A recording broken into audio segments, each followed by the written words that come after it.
they don't know necessarily when they're ready. A lot of people will look at their x-rays and look at me and they'll say, does that x-ray look bad enough to have an operation? And I generally tell them that if they have severe enough arthritis on x-ray, yes, it will always justify an operation, but the real decision is their own quality of life.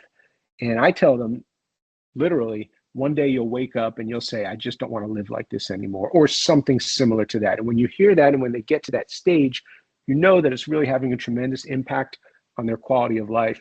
And at that stage is when I usually offer surgical management.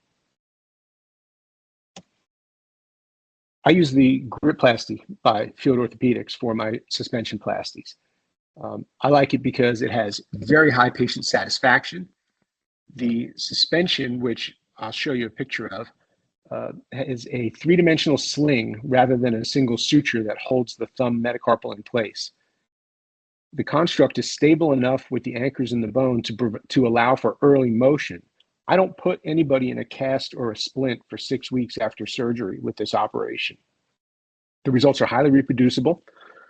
The surgery is fast and easy. It does not require a tendon. You don't have to harvest an FCR tendon necessarily, although you can, and I'll talk about that a little bit later. It makes smaller holes in the bones. It does not leave any plastic or metal anchors within the bones, and you don't have to make a counter incision to place an anchor on the index metacarpal in order to hold the thumb CMC stable. I've done everything over the past 20 years. I've done the traditional LRTI, where you've done 3.5 millimeter drill holes, taken the FCR and brought it through the thumb metacarpal base and around and put it back into the space where the trapezium was. I've done the same procedure using the FCR, placing an anchor in the base of the metacarpal. And I've done an APL suspension plasty where you harvest a distal base portion of abductor pollicis longus and wrap it around the FCR.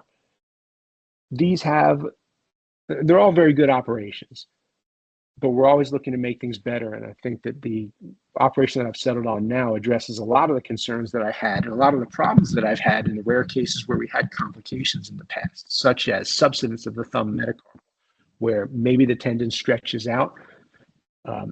Also, I've had issues with the APL suspension plasty where the FCR tendon that I've wrapped the APL around has become painful, developed a tendinopathy, or even an FCR tendon rupture, which is bothersome to the patient.